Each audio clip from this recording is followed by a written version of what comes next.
আসসালামু আলাইকুম everyone, welcome back to my channel. আজকের পর্বে খুবই গুরুত্বপূর্ণ একটি ভিডিও শেয়ার করতে চলেছি। কচুরলতি সাধারণত ঘন্টার পর ঘন্টা বসে পরিষ্কার করতে হয়। তাছাড়া হাত চুলকানো আর হাতে কালো দাগ পড়ে যাওয়ার ভয়ে কচুরলতি খাওয়া অনেকে ছেড়েই দিয়েছেন। তো সব সমস্যার সমাধান নিয়ে আজ আমি আপনাদেরকে খুবই সহজ একটি টেকনিক শিখিয়ে দিব। আশা করি এই টেকনিক অবলম্বন করে আপনারা খুব সহজেই কেজির কেজি লতি পরিষ্কার করে নিতে পারবেন খুবই কম সময়ে। আর হাতে কালো দাগ পড়বে না, আর হাত চুলকানোরও ভয় নেই। আশা করি ভিডিওটি সবার জন্য খুবই হেল্পফুল হবে। তো ভিডিওটি যদি ভালো লেগে থাকে লাইক, কমেন্ট এবং শেয়ার করতে ভুলবেন না। আর চ্যানেলটি সাবস্ক্রাইব করে পাশে থাকা বেল বাটন অন করে দিবেন পরবর্তী ভিডিওর নোটিফিকেশন সবার আগে পাওয়ার জন্য। দেখতে পাচ্ছেন এখানে আমি এক আটি কচুরলতি নিয়েছি। তো এই কচুরলতিগুলো আজ আমি আপনাদেরকে খুবই কম সময়ে পরিষ্কার করে দেখাবো। আর একদমই হাত কালো হবে না, হাত চুলকাবেও না। দেখুন, আমরা যদি এভাবে কচুরলতি পরিষ্কার করি তাহলে এটা অনেক বেশি সময়ের ব্যাপার। আর এতে করে হাত কালো হয়ে যায় আর হাতে অনেক চুলকায়।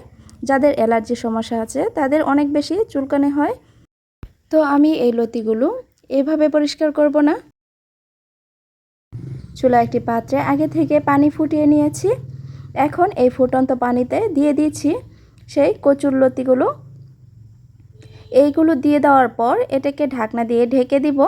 আপনারা চাইলে লতিগুলো মাঝখান থেকে কেটে দিতে পারেন। এবার চুলার আঁচটা হাই হিটে করে 1 মিনিট মতো এটাকে ভাপিয়ে নিব। এর থেকে বেশি সময় ধরে ভাপিয়ে নেওয়ার দরকার নেই, এতে করে কচুরলতিগুলো অনেক বেশি নরম হয়ে যাবে।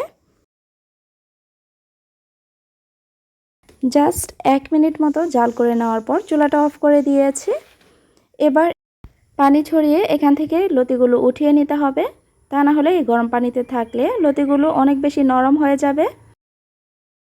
পানি ছড়িয়ে নিয়েছি আর এগুলো এখন ঠান্ডা হয়ে গিয়েছে। এগুলো এখন পরিষ্কার করে নিচ্ছি।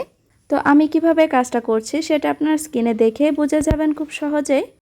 তো দেখতেই পাচ্ছেন কত সহজভাবে উপরের যেই খোসাগুলো আছে সেগুলো কত সহজভাবে উঠে আসছে। এখানে বটি অথবা ছুরি কোনো কিছুই লাগবে না। দুটো হাতের সাহায্যে কত সহজভাবে লতিগুলো পরিষ্কার করে নিয়েছি। একসাথে অনেকগুলো লতি এভাবে করে পরিষ্কার করে নেওয়া যাবে। আর হাতেও চুলকাবে না, আর হাতে কালো দাগও পড়বে না। কচুরলতি খুবই মজার একটি সবজি। এটি শুটকি অথবা চিংড়ি মাছ দিয়ে রান্না করলে খুবই দারুণ লাগে খেতে। আর এই মজার সবজিটি পরিষ্কার করার ভয়ে খাওয়াই হয় না। তো এই টেকনিক ফলো করলে আপনারা খুব সহজেই কচুরলতি পরিষ্কার করতে পারবেন। আর এই কচুরলতি দিয়ে বিভিন্ন ধরনের মজার মজার রেসিপিও তৈরি করে নিতে পারবেন। 1 কেজি লতি পরিষ্কার করতে কম হলেও 30 থেকে 40 মিনিট সময় লেগে যেত, কিন্তু এই প্রসেস ফলো করলে মাত্র 5 মিনিটে 1 কেজি লতি পরিষ্কার করে নিতে পারবেন। লতি পরিষ্কার করার এই পদ্ধতি যারা এখনও ট্রাই করেননি অবশ্যই বাসায় একবার হলেও ট্রাই করে দেখবেন। আর এইভাবে একবার পরিষ্কার করলে আপনি লতি পরিষ্কার করার কষ্টের কথা ভুলেই যাবেন। দেখতেই পাচ্ছেন সবগুলো লতি আমি পরিষ্কার করে নিয়েছি। এখন এগুলো কেটে নেওয়ার পালা। আমি আমার পছন্দ মতো সাইজে কেটে নিচ্ছি। আপনাদের যেভাবে পছন্দ হবে শুধু পরিষ্কার করে নেওয়ার পর এভাবে করে কেটে নেবেন, তাহলেই হবে। দেখতে পাচ্ছেন কেটে নেওয়া হয়ে গিয়েছে। এখন এটা রান্নার জন্য একদম রেডি। তো আপনারা যারা এই পদ্ধতি এখনও ট্রাই করেননি অবশ্যই ট্রাই করে দেখবেন। আজকের মতো এখানেই বিদায় নিচ্ছি। আল্লাহ হাফেজ।